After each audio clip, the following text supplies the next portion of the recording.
The telegraph relay had been clicking to itself for 4 mornings, running before she understood the fault wasn't in the line. She had been answering it anyway, tapping back the standard check sequence into the sounder key the way her husband had taught her. That first winter they ran the station together. 2 longs and a short, wait, 2 longs. And listening for Fletcher to respond from portage. Most mornings he did, but the clicks between her own transmissions were not Fletcher. They were the spring contact failing, the sounder box rehearsing sounds it was no longer certain it could make.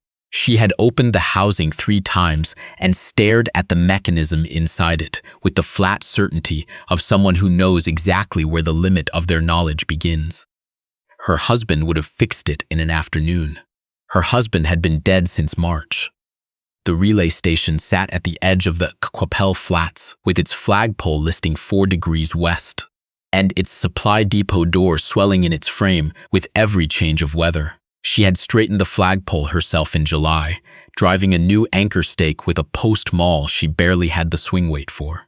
The door she had learned to lift slightly as she pushed, the exact angle that kept the hinge from binding, the way you learn the particular language of a building over months of living alone inside it.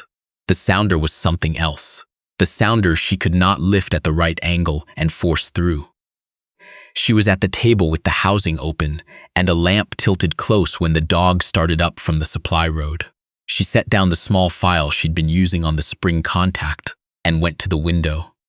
A man was walking from the east, not from the direction of the CPR survey camps to the north, which would have meant a company man, but from the open scrubland that ran toward Portage, walking the old ox cart track on foot, which no one did by choice in October, with a canvas survey satchel on one shoulder and a bedroll lashed under it and nothing else she could see. He walked without hurry. That was the first thing she noticed. Not the dust on his coat or the week of beard or the way his boots were wrong for the season, too light, cracking at the welt, but the pace.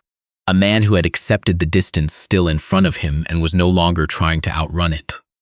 He stopped at the supply depot gate, did not come closer. "Ma'am."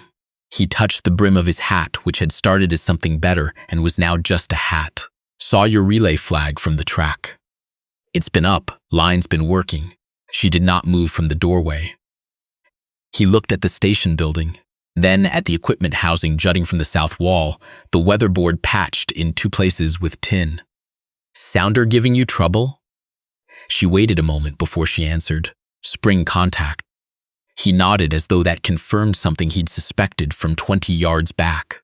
"I can fix it. I've done CPR telegraph maintenance 2 seasons. He shifted the satchel. "I'm not looking for wages. I need a place to be out of the weather for a week. That's the whole of it." She looked at him the way she looked at most things she was deciding about. Steadily, without hurry, taking in what she could actually see rather than what she was supposed to assume. The ink stains on his right hand, the way his eyes went to the equipment housing and not to her. The careful set of his body, like a man accustomed to being read who had learned to give the reader as little as possible to work with. There was no one else within 40 kilometers who knew Morse. There was winter coming in roughly 6 weeks, and a sounder box that talked to itself, and the CPR freight contract that required a functioning relay to keep the depot's operating license. The license was the only thing keeping the bank from deciding there was no reason to leave the claim in her name. She did not ask his name yet. "You know how to read the tape," she said. Something shifted in his expression, faster than I can key it. She pushed the depot gate open and stood back from the doorway. "I'll show you where the tools are kept." He had the housing open within the hour and the spring contact out by noon, which was when she brought coffee and found him at the window, turning the small, corroded piece of metal in his hands and looking at it the way a man looks at something he already knows the answer to, but needs to be certain. Needs replacing, not filing. Metal's gone brittle. Is there something in the parts box that works? He'd already found the parts box. He held up a spring that was close but not identical. "I can make it work, might take until tomorrow." She had been finding reasons to be near him all morning. Sorting supply invoices at the table, mending the wax seal on the freight manifest box, not standing over him, but within the orbit of his work. She had decided already the thing she sometimes decided quickly, and then spent a long time afterwards verifying that his hands were steady and that he did not touch anything in the station that was not the equipment and the chair she had pointed him to. She showed him the room at the back of the supply depot that afternoon. A cot, a shelf, a window that faced north, small, cold, serviceable. Stove flues in the wall, she said. Dampers stiff. You have to hold it for a count of 3 before it catches. He looked at the room without comment, the way he had looked at the sounder housing, assessing without judging.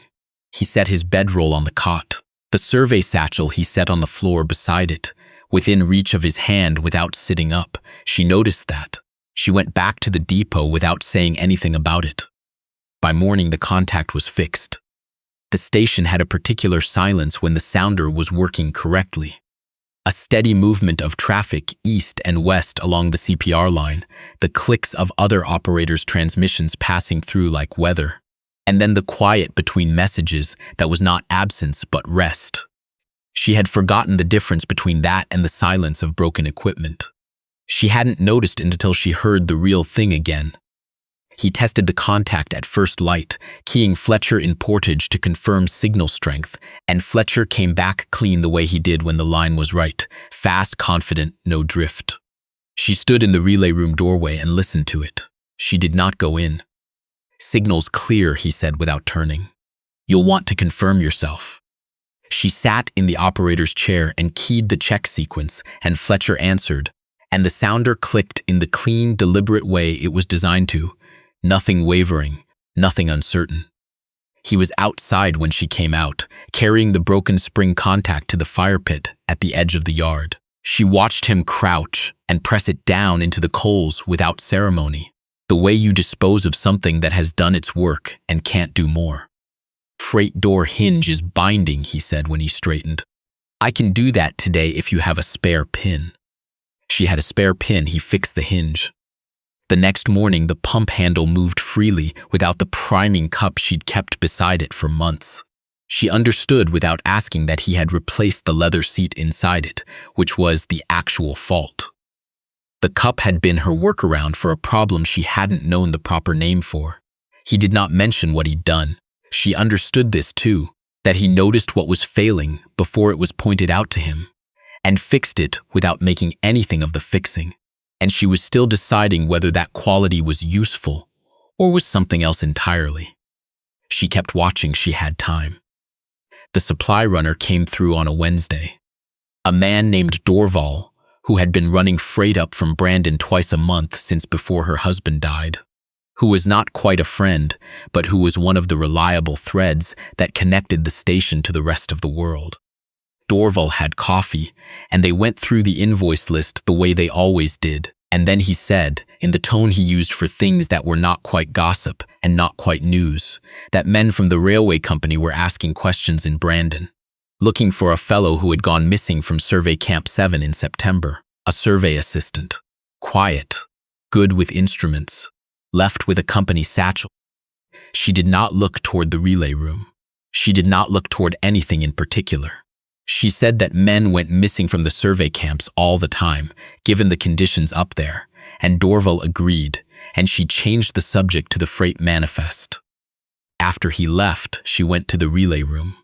The man was at the sounder, running the afternoon traffic through, his hand moving over the key with the even pace of someone for whom the code was no longer a language to be translated, but simply a way of thinking.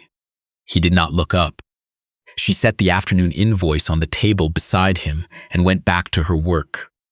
She did not say Dorval's name. She did not say the word satchel or Camp 7 or the word September. She thought about it later that evening and understood that she had not said those things not because she was protecting him, but because she had not yet decided what she thought about what she knew. And she had learned, in the year since her husband died, that saying things out loud before you understood them was how you ended up somewhere you hadn't meant to go. She was still deciding. She gave herself the night. In the morning, she noticed the satchel was no longer beside his cot. She did not search for where it had gone. She understood that he had found somewhere more private to keep it, and that this was its own kind of answer to the question she hadn't asked. There was a rider that Thursday afternoon. A man in a survey company coat on a good horse, not from the camp direction but from the south, who slowed on the supply road and looked at the station for longer than a man looks at a building that has nothing to do with him. She saw it from the window where she was sorting the week's tape transcripts, and she watched the rider without touching the curtain. She could see him in the relay room window's reflection. He was not watching the sounder, he was watching the road, one hand flat on the table, very still, the way a man holds himself when stillness is the only useful thing available to him. The rider moved on without stopping. She and the man did not say anything about it at supper, but she noticed that evening he had angled his chair toward the door rather than away from it, and that when she rose to clear the plates, he was already on his feet, faster than courtesy required. She thought it was not courtesy. She thought it was a body that had decided at some point she hadn't witnessed that sitting with its back to an exit was a thing it was no longer willing to do. She did not remark on it. She had been learning, over the weeks, the particular grammar of a man who used fewer words than most and trusted the person he was speaking with to fill what the words left out. She found she understood the grammar without difficulty. She had been speaking a version of it herself for the better part of 8 months, since March, since the ground had still been too hard to break. And she'd had to wait 3 days before they could bury him properly. A boy of maybe 14 came from the Capel settlement on a Tuesday with a parcel from the feed store, and he talked the way boys that age talked, without direction, following whatever thread seemed most immediately interesting. And somewhere in the middle of a longer story about something else, he mentioned that 2 men had come through the settlement asking about someone from the railway survey. Company men, his father thought, looking for somebody who had walked away from a camp up north. She signed for the parcel and said she'd pass along word if she heard anything. And the boy went off the way boys go when they've said what they came to say and have already stopped thinking about it. The man was in the yard splitting the week's kindling when she came outside. He did not stop. The axe came down the same as it had been coming down. 3 strikes per piece, the wood falling away clean. But she had watched him work long enough to see the small adjustment that moved through his shoulders when he heard her step. The recalibration of a man who had already heard enough of what the boy said from inside the depot to know its shape. She picked up a split piece and set it on the pile without saying anything. He set the next piece on the block. The axe came down. "Gray coats," she said, not quite a question. "Company men," he said, same tone. She picked up another split piece. Above them, the prairie sky was the pale, colorless white of late October, the kind that meant snow inside a week.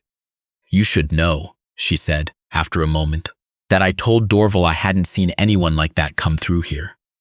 He set the axe down. He looked at her. "Before he finished telling me what he'd heard," she said. "The words came before I'd thought them through." He was quiet for a long moment, looking at the woodpile and not at her. Then he picked the axe back up and set the next piece on the block. "All right," he said. The axe came down, the wood fell clean. That evening, he sat at the sounder, long past the normal traffic hours, keying something she could not hear clearly from the other room. She did not go to the relay room doorway. She sat with the week's invoices and worked through them, and the tick of the sounder came to her faintly through the wall, steady and deliberate, and she let it be what it was. A man doing something difficult without asking to be watched while he did it. She went to bed without saying good night. Good night was not the right shape for the evening. They came on a Friday, riding in from the south on horses that looked rented, 2 well-fed, wrong shoes for the territory, 2 men in gray company coats. They stopped at the depot gate without dismounting, which was the kind of arrival that meant they had one thing to ask and no intention of staying. She was at the outdoor workbench mending a harness when they rode up. She set down the awl, but did not put it away. The taller one spoke. He described a survey assistant, quiet, dark-haired, good with instruments, who had left Camp 7 without authorization in September and had taken company property when he went. He asked if she had seen anyone matching that description come through the station. She looked at the 2 men the way she had learned to look at things she was in the process of deciding, steadily, giving away nothing, taking in what was actually in front of her. Two men doing a job they had been given. Not cruel, not unintelligent, simply thorough. Behind her and to the left was the relay room window. She did not look at it. "I get all kinds through here," she said. "Relay station and depot both. Men going up to the camps, men going back out. I don't catalog faces." The taller man looked past her at the station building. He looked at it long enough to be deliberate, short enough to be deniable. "This fellow would be the kind who fixes things without being asked," he said. "Good with equipment." "That describes most of the men who work this territory," she said. Nobody moved for the length of 2 breaths. The wind came off the flat ground to the west and lifted the edge of her apron and set it down again. The second man said something low. The first looked at her a moment longer. Not a threat, she thought, but the look of a man storing something away in case he needed it later. Then he touched his hat brim. "Thank you for your time, ma'am." They turned and rode south along the supply road. She stood at the bench and watched them go until the sound of the hooves fell into the distance and then into nothing. She stood a moment longer because her hands were not quite steady, and she did not move until they were. She heard him cross the depot floor behind her. "You didn't have to do that," he said from the doorway. "I know," she said. "I did it anyway." He stood there a moment. Then he went back inside. The sounder tape from the overnight traffic was waiting on the relay room counter. The next morning, a new strip folded beside the key. She sorted the freight notifications and the company bulletins into their boxes the way she always did. There was one strip that was neither. She recognized the sender prefix, Fletcher from Portage, but the traffic was personal, not company relay. She read the address header and set it beside the coffee without reading further. He came in from the morning equipment check, stamping the cold from his boots, and saw the tape strip on the counter. She poured his coffee and set it down. He picked up the tape and read it. She watched, from the edge of her attention, the small change that moved through him. Not visible in his face or his hands, which were as steady as they always were, but in the particular way his breathing settled. The way a man breathes when something he has been carrying for a long time is finally set down somewhere solid enough to hold it. He stood at the counter a moment longer than reading required. "Fletcher got word to the Free Press," he said. "Winnipeg, the documents were delivered." She picked up her own coffee. She did not ask what documents. She had known what they were, she thought, since the first week since she noticed the red correction ink on his hands and understood it was not from equipment work. Survey ink, the color used to mark where the original measurements had been falsified. Métis farmland measured wrong on purpose, showing on company maps as unclaimed territory, the kind of error that does not happen by accident. The kind a man might walk away from a camp to correct if he had the maps and the will, and nowhere in particular left to lose. "All right," she said. He looked at her the way he sometimes looked at things he was measuring, checking the distance between what he'd said and what she'd understood, deciding whether they matched. Whatever he found seemed to satisfy him. He took the tape strip and set it under the coffee tin where she kept the papers that mattered. The operating license, the bank correspondence, the CPR freight contract. She watched him put it there and did not say anything about it. Then he put on his coat and went out to start the morning's work. She stood at the counter in the relay station's quiet, the sounder ticking over with the first of the morning's traffic, the stove making its low and even sound, the depot door swinging closed on its newly plumb hinge without the old dragon catch that she had lived with for so long she had stopped hearing it as wrong. Outside, she could hear him in the yard. The sound of a man who had somewhere to be and no immediate reason to be anywhere else. She finished her coffee and went to her own work. The morning went forward the way mornings did at the station, the same clicks moving east and west along the line, the same territory sending its business out in both directions to people who needed to know things. After a while, she stopped listening for anything particular and heard only the work, and that was enough.